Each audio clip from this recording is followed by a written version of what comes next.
Queridos, nessa manhã, convido você a abrir a sua Bíblia na carta de Paulo aos Coríntios, 1 Coríntios, capítulo 6, nós vamos ler do verso 12 ao verso 20. 1 Coríntios, capítulo 6, a partir do verso 12.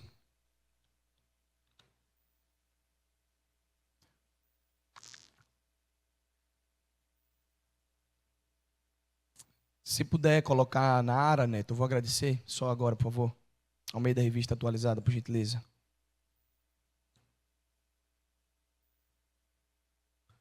Tá, então vamos ler na NVI. Tudo me é permitido, mas nem tudo convém. Tudo me é permitido, mas eu não deixarei que nada me domine. Os alimentos são para o estômago, e o estômago para os alimentos. Mas Deus destruirá ambos. O corpo, porém, não é para a imoralidade sexual, mas para o Senhor, e o Senhor para o corpo. Deus, pelo seu poder, ressuscitou o Senhor e também nos ressuscitará. Vocês não sabem que o corpo de cada um de vocês é membro de Cristo? Tomarei eu os membros de Cristo e os unirei a uma prostituta? De maneira nenhuma. Vocês não sabem que aquele que se une a uma prostituta é um corpo com ela? Pois está escrito, os dois se tornarão uma só carne.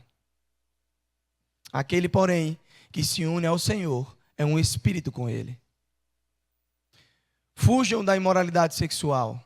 Todos os outros pecados que alguém comete são cometidos fora do corpo, mas quem comete imoralidade sexual peca contra o próprio corpo.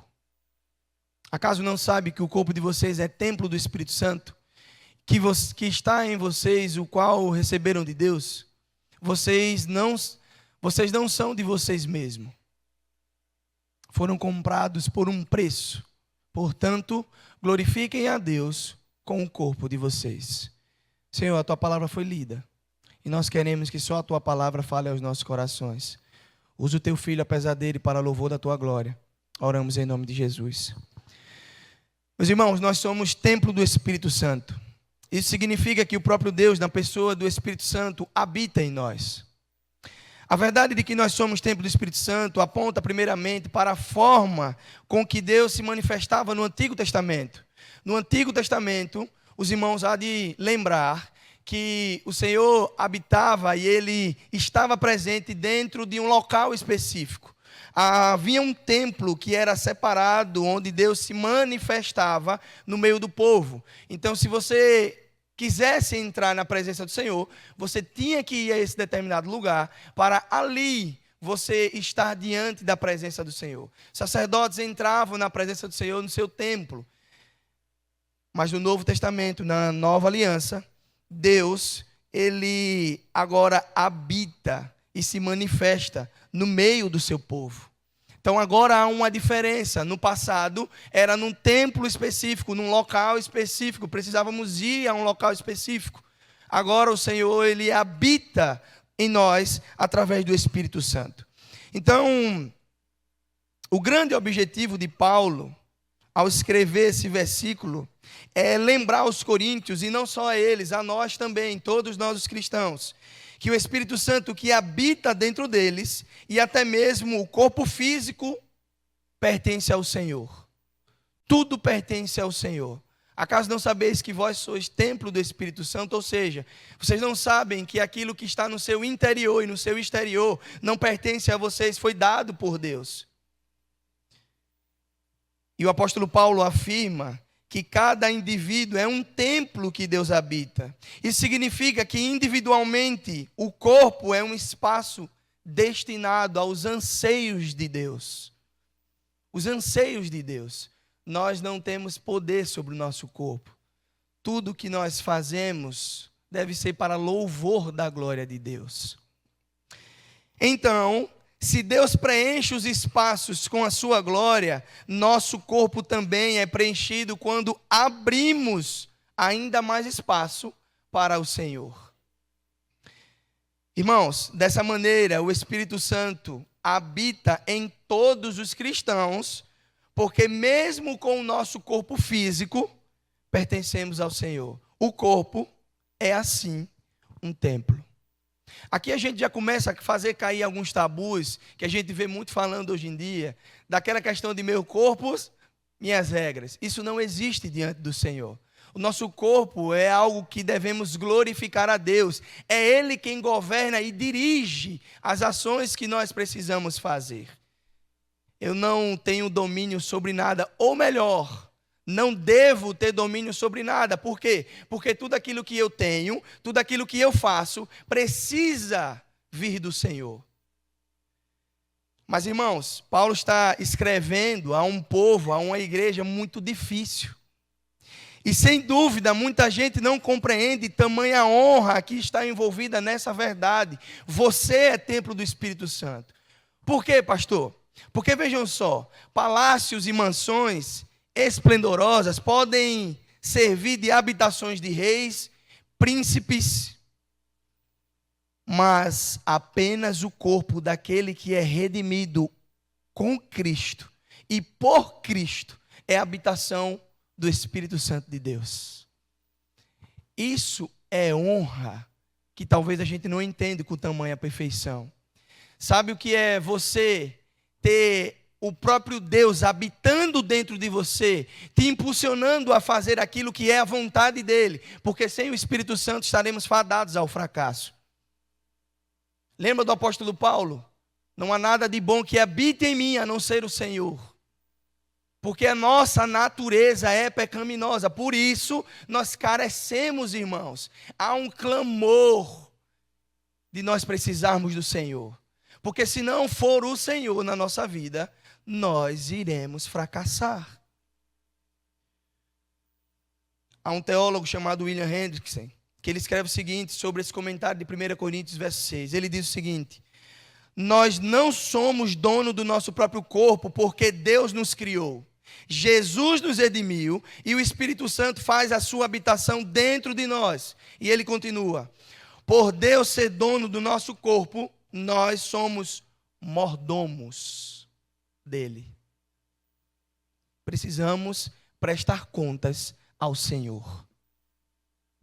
Ah, pastor, mas o meu corpo agora é meu. Não.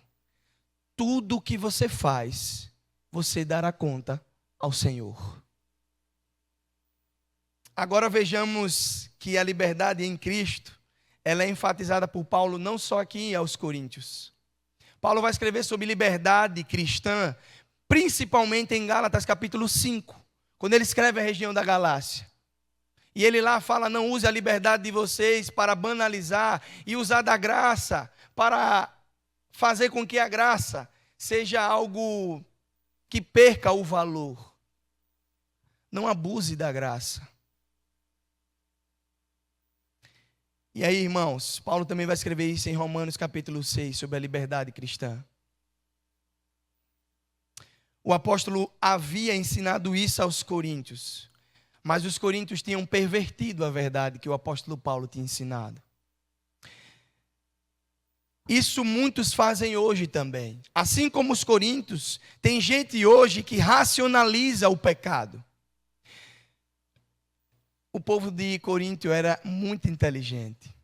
O argumento que Paulo está escrevendo aqui, nós vamos ver isso de maneira muito esmiuçada, era contrapondo um argumento que o povo achava lícito fazer diante do Senhor. Então Paulo usa o argumento dos próprios coríntios para combater aquilo que eles diziam que estava agindo corretamente, porque eles queriam racionalizar o pecado. E aí, irmãos, é preciso dizer que aquela igreja de Corinto vivia em uma sociedade promíscua. A cidade de Corinto era conhecida pela sua carnalidade, sexualidade, filosofia pagã e a sua arrogância. Eu tenho o conhecimento. A filosofia grega estava dominando aquela cidade. Então, eu sou maioral, eu tenho a sabedoria, eu faço as coisas acontecerem.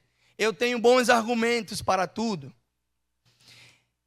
A igreja vinha absorvendo essas características e ela confundiu a mensagem do evangelho com a filosofia humana. Os crentes em Coríntios estavam confundindo agora o que é verdade de Cristo e o que é filosofia humana. E eles queriam entrelaçar essas coisas entre si. Só que não funcionam dessa forma, não funciona dessa forma. A cidade de Corinto pregava uma ideia de liberdade total. E alguns cristãos estavam abraçando essa ideia. Irmãos, isso não é muito diferente dos nossos dias.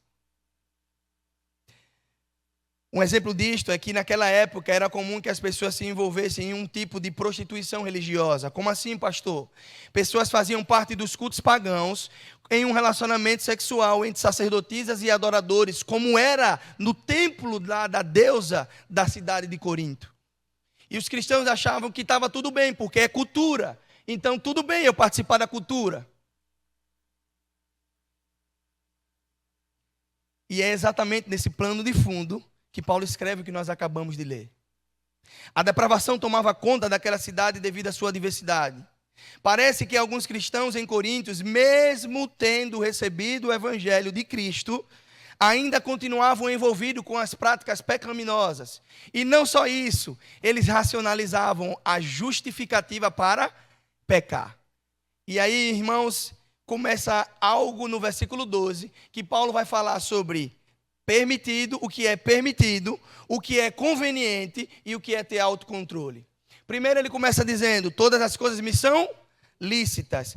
Parece que tudo é lícito. Esse lema era um lema, parece que comum entre os coríntios. Porque Paulo vai falar isso 4 vezes escrevendo a sua carta aos Coríntios. 1 Coríntios 6, 12, 1 Coríntios 10, 23. Ele vai dizer isso algumas vezes, fazendo com que aquele povo justificava as suas ações. Ó, Paulo, essas coisas são lícitas. Eu posso fazer porque me é lícito fazer.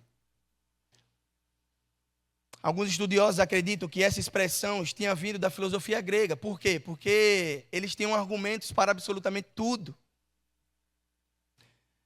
De qualquer forma, o que sabemos é que os membros da igreja de Corinto estavam se apoiando, colocando como muleta esse lema. Paulo, todas as coisas me são lícitas. Você conhece alguém assim que justifica as suas ações porque acha que tudo é lícito diante do Senhor? Alguns crentes pensavam que podiam fazer o que bem entendesse, já que eram livres em Cristo Jesus. Então, se eu tenho Cristo, se Ele já morreu, se Ele já fez, eu posso fazer. Eles extrapolavam todos os limites e procuravam justificar seus pecados, dizendo que tudo era lícito. Os coríntios simplesmente estavam confundindo liberdade com libertinagem. Havia uma confusão na mente daqueles homens. Eles não buscavam ter uma vida de santificação. Ao invés disso, eles se entregavam a todo tipo de natureza imoral.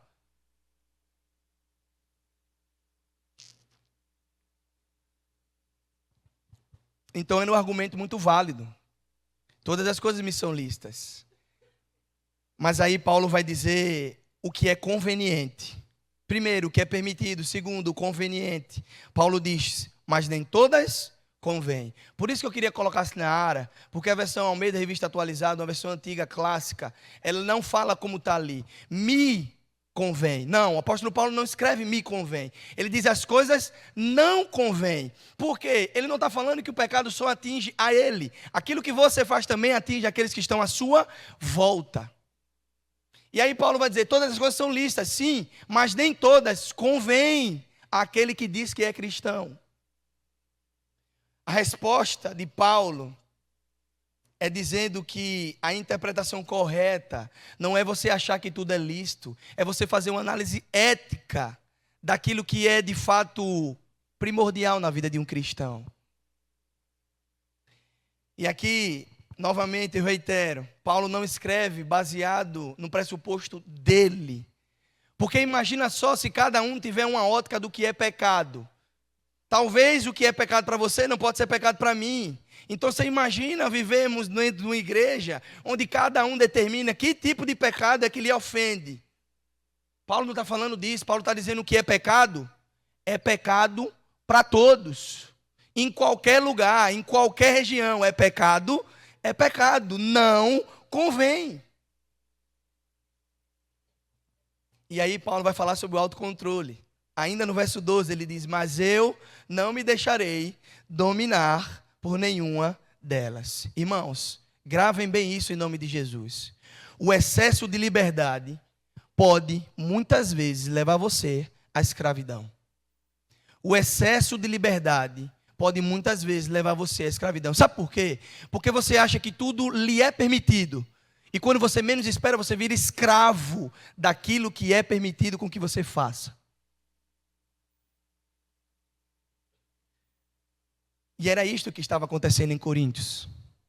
Eles estavam advogando para si um tipo de liberdade que os colocava debaixo de servidão de práticas pecaminosas.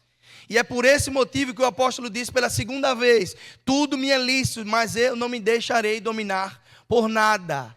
Quem me controla é o Senhor. Essas coisas mundanas, filosofias pagãs, filosofia cultural, não pode dominar aquilo que sou eu. Porque se vocês dizem que é livre, isso não pode dominar vocês. Mas na verdade está dominando. Então no verso 12, se puder, né, pode deixar na tela até os versos, por favor. Verso 12, aí você vai me acompanhando junto comigo. Então no verso 12, o apóstolo Paulo vai falar sobre isso. Pode colocar o texto bíblico já passei daí. Pode colocar o verso 12. Então o verso 12 ele vai falar sobre isso. Aquilo que é permitido, aquilo que eu preciso ser conveniente e o autocontrole. Chegamos no verso 13. No verso 13, eles têm um argumento interessante, que ele diz que os alimentos não são para o estômago e o estômago para os alimentos. Ou seja, outro ditado contemporâneo em Coríntios, eles estavam dizendo que a natureza exige uma satisfação. Se você está com fome, você tem que comer. E ele queria fazer o contraponto com a vida espiritual também. Essa é uma posição perfeitamente legítima. Se você tem fome, você precisa saciar a sua fome. Mas você não pode inferir disso que, porque você tem um impulso sexual, você deve satisfazer ele imediatamente. Era isso que os cristãos em Corinto estavam querendo dizer. Paulo, se os alimentos são para o corpo para os alimentos, então eu posso fazer aquilo que é um impulso do meu sentimento, do meu desejo. Se meu desejo está pedindo, eu posso fazer, porque todas as coisas me são lícitas. Mas o apóstolo Paulo, ele dá um argumento muito interessante. Ele diz que o corpo não é para imoralidade. Deus tem um propósito maior para o corpo. O corpo, ele diz que é para o Senhor e o Senhor para o corpo. Assim como o corpo perfeito foi criado para Jesus Cristo e se tornou um instrumento através do qual ele mostrou o caráter de Deus, um corpo nos é dado para ser usado não como um brinquedo, não como um objeto de autogratificação, mas como um instrumento eterno do qual nosso corpo precisa glorificar a Deus. Vocês já ouviram aquele ditado assim: eu morro por alguém? E ontem a gente estava falando isso aqui sobre junção, né? O tempo é agora. A gente vê muito isso, posso dar a minha vida por alguém. Mas e viver por alguém? E mudar talvez hábitos alimentares? E mudar hábitos de sedentarismos? Viva para a glória de Deus. Paulo está dizendo que é o seu corpo, aquilo que você faz, precisa glorificar a Deus. E ele está dizendo, um argumento que vocês estão trazendo é um argumento falho, porque isso aqui não é um impulso, assim como a fome deve ser saciada, você não deve saciar os seus impulsos sexuais, colocando esse argumento em prática. É por isso que Paulo fala sobre o propósito do corpo diante do Senhor. O corpo não te pertence. O seu corpo pertence ao Senhor. Foi Ele quem criou para você. E aí, irmãos, tudo que nós fizermos nesse corpo precisa agradar ao Senhor. Ontem a gente falava muito sobre descanso aqui no Junção. Lembra do 7º dia? Irmãos, Deus não precisa descansar. Ele é Deus. Mas o que é que ele faz no 7º dia depois de criar todas as coisas? Ele descansa. Irmãos, falar sobre descanso tem sido uma luta. Porque a nossa vida tem sido uma vida tão intensa e corrida, que a gente parece contar o tempo dentro de um mês para dizer quantos dias nós descansamos. E descanso faz parte também da adoração ao Senhor. Descansar faz com que você reflita, faz com que você pare, faz com que você entenda que quando você descansa, o Senhor continua soberano. Porque enquanto você dorme, o Senhor guarda você. Lembra do salmista? Então, irmãos, o propósito do nosso corpo não é satisfazer o desejo do nosso coração. O propósito do nosso corpo é agradar ao Senhor. Mas ele continua no verso 14. E ele fala das implicações, dizendo que Deus ressuscitou o Senhor, Jesus Cristo. E olha que interessante, o fato de o corpo ser ressuscitado dos mortos tem enormes implicações para o nosso comportamento atual. Grave bem isso.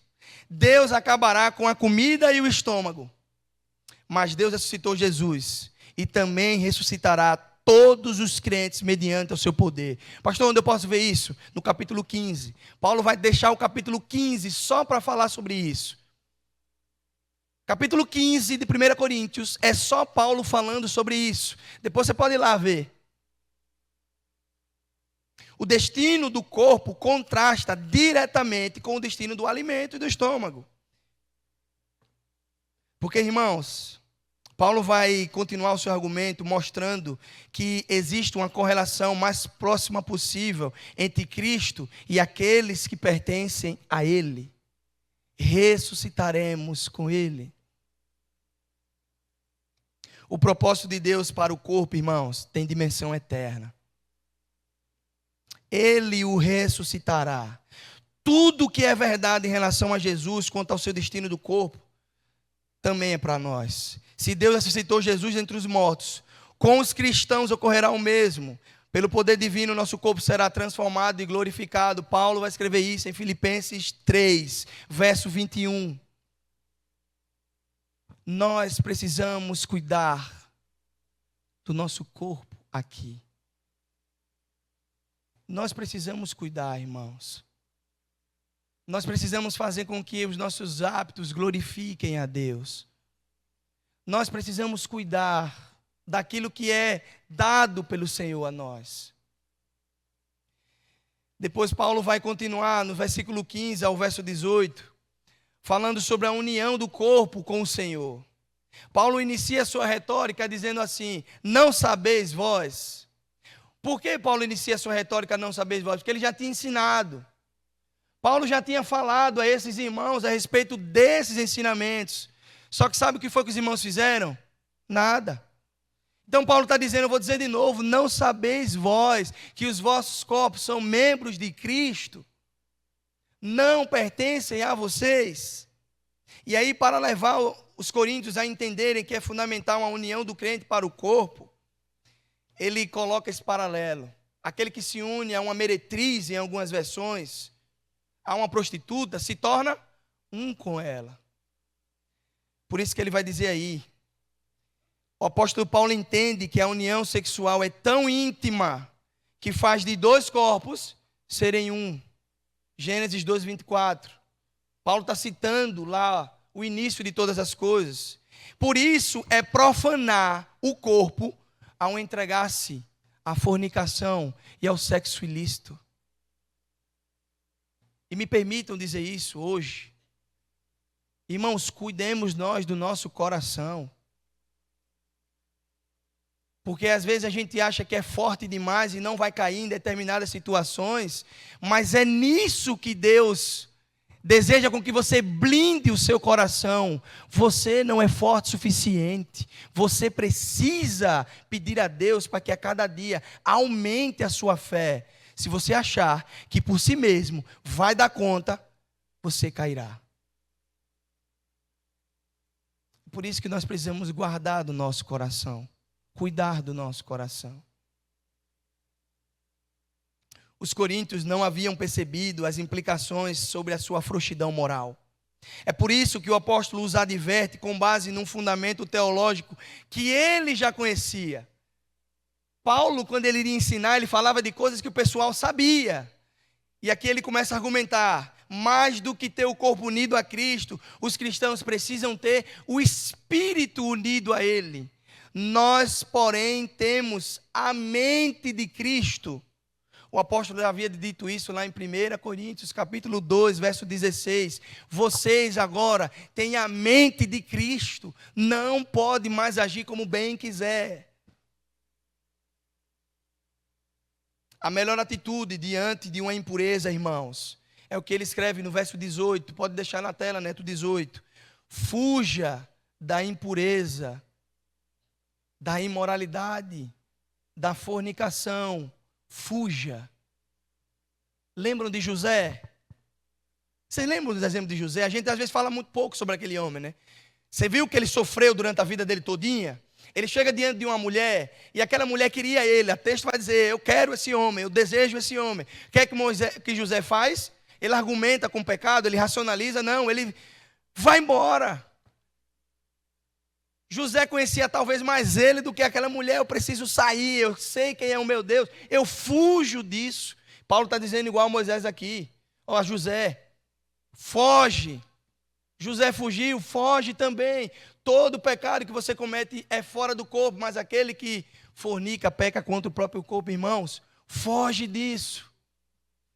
Ah não, mas é só uma conversinha, é só uma carona, é só um diálogo, é só um papo. Foge, irmãos. Em nome de Jesus. E às vezes depois a gente costuma dizer, né? Ah, mas o diabo faz a sua parte. Se fortalece no Senhor. Entrega a sua fé diante de Deus, fortalece a minha fé.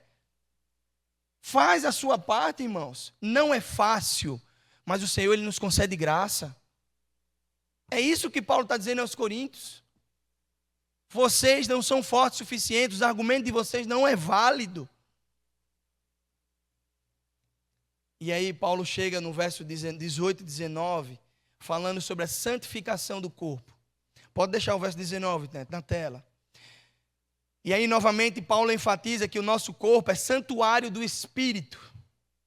E por ser templo de Deus, nós temos que nos policiar para não profanar. Porque o apóstolo Paulo vai escrever em 1 Tessalonicenses 4, verso 13 e 4 o seguinte: pois esta é a vontade de Deus, a vossa santificação, que vos abstenhais da prostituição, que cada um de vós saiba possuir o próprio corpo em santificação e honra. Lembremos-nos que a santificação é crucial para vermos o Senhor, porque o autor dos Hebreus vai escrever em Hebreus capítulo 12, verso 14, dizendo que a santificação, sem a qual ninguém verá, só vamos ver a Cristo, vivendo e buscando santidade. É a Bíblia que está dizendo. Sem santificação, não veremos a Deus. Não adianta. Ah, mas eu sou bonzinho, eu vou à igreja. Não adianta. É todos os dias, irmãos, você pedindo a Deus: Senhor, santifica o meu coração. Senhor, me dá mais graça, derrama mais misericórdia sobre mim. Eu preciso ser mais parecido com o Senhor. Domina o meu coração, domina a minha língua, domina, Senhor. Todos os dias, irmãos, isso não é fácil. Mas se nós pedimos graças ao Senhor, se nós pedimos discernimento, maturidade, sabedoria, Ele nos concede. A palavra de Deus ensina que não devemos permitir que o pecado domine os nossos corpos mortais. O nosso corpo não pode ser o meio para que obedeçamos às concupiscências da nossa velha natureza. O apóstolo Paulo vai escrever isso em Romanos 6,12. Você agora é um novo homem. Gálatas 2,20, lembram de cor? Agora não vivo mais eu, mas Cristo vive em mim. Isso é vida de evangelho. Então, irmãos, a única maneira de lidar com a imoralidade é correr na outra direção, como se estivesse fugindo de um inimigo. Fuja da imoralidade. E aí, irmãos, chega no verso 20, no ápice do argumento do apóstolo Paulo. E aí a ideia-chave para o argumento final de Paulo não é uma teoria particular sobre o mecanismo da expiação, mas uma afirmação de que pertencemos a Deus e não a nós mesmos. Paulo vai escrever isso também em Romanos capítulo 14, do verso 7 ao 9. E aí desta verdade teológica fundamental segue-se a exortação final. Sabe o que o apóstolo Paulo vai dizer aos crentes em Coríntios e que se aplica a nós hoje? Portanto, glorifiquem a Deus com o seu corpo. Este é o argumento final culminante de Paulo. Os nossos corpos que pertencem a Deus devem ser usados de maneira que tragam a glória de Deus e não o descrédito a esse Deus.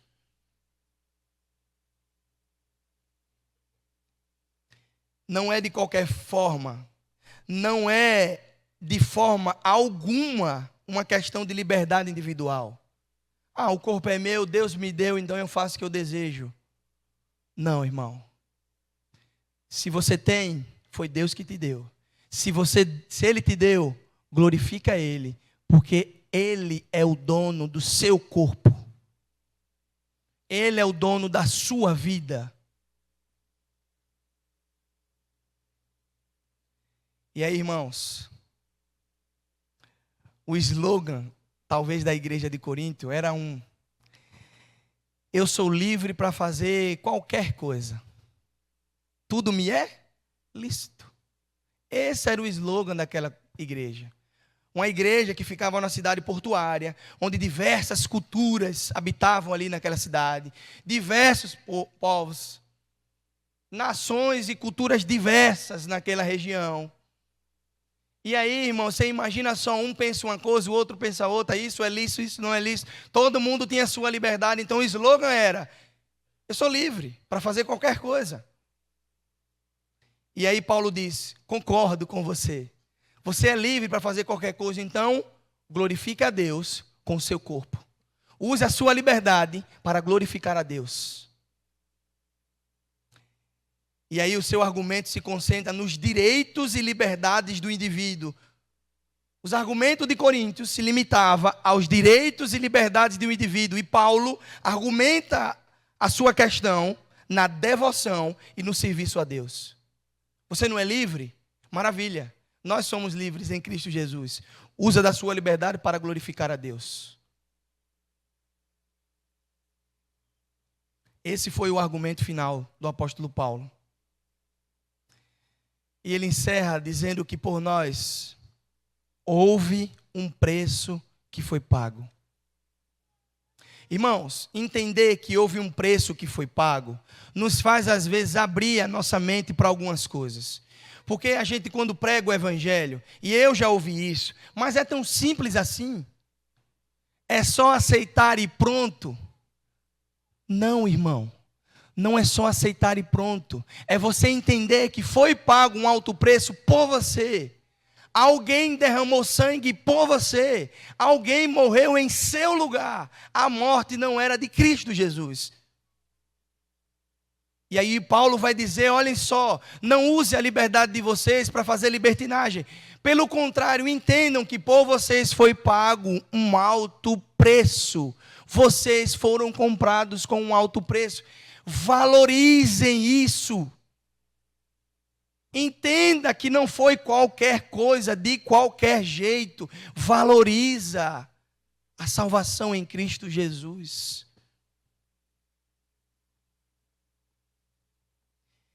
E aí, irmãos, o nosso Senhor, Ele deseja que todas as nossas faculdades físicas expressem a sua glória. Expressem a sua glória. Pastor, então todas as coisas me são lícitas. Sim. Usa da sua liberdade para glorificar ao Senhor. Liberdade para glorificar ao Senhor. Todas as coisas me são lícitas. Sim. Mas nem todas convêm. Mas eu acho que está em um ambiente, se já achou, cuidado com o seu coração. Às vezes a gente costuma colocar algumas regras, né, que não fazem tanto sentido. Analise o seu coração. Qual tipo de testemunho você está dando diante de Deus e dos homens? Ah, mas não é pecado. Aqui não está tratando de pecado, irmãos. É lícito, mas não te convém. É lícito, mas não é para um cristão fazer. É legal, mas não para os cristãos. Nós somos um povo separado por Deus.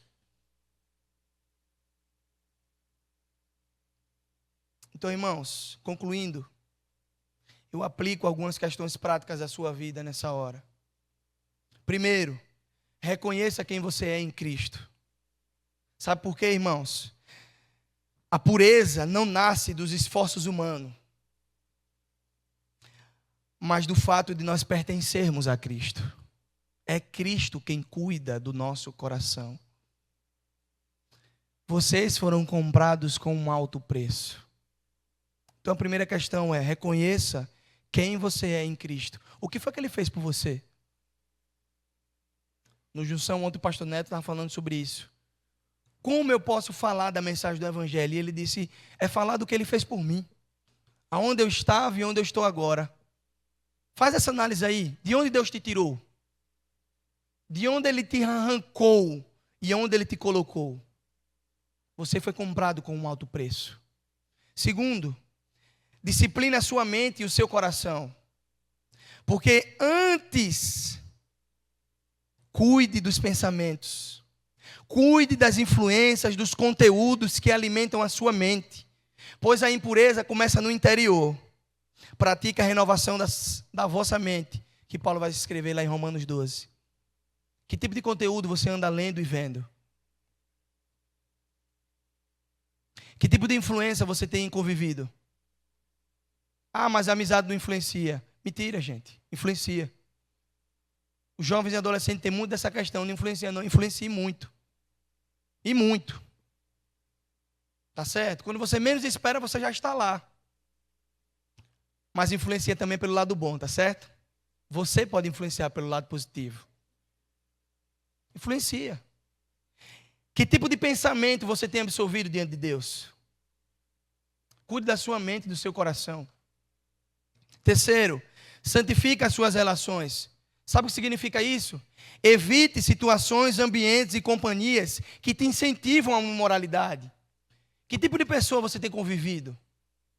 Que tipo de pessoa você tem compartilhado o coração? Pessoa que te ajuda na caminhada cristã ou pessoa que só te coloca em situação de imoralidade? Que tipo de amizade você tem tido diante do Senhor? Então, irmão, santifique as suas relações. Ah, pastor, então eu vou ter que romper com aquele meu amigo que só fala pornografia? Sim. Sim. Qual o problema disso? Sabe, se ele não te respeita a ponto de não falar na sua frente, ele não é seu amigo. Sabe, então assim, se posiciona, vamos nos posicionar. Santifica as suas relações. Quarto, use o seu corpo de forma responsável.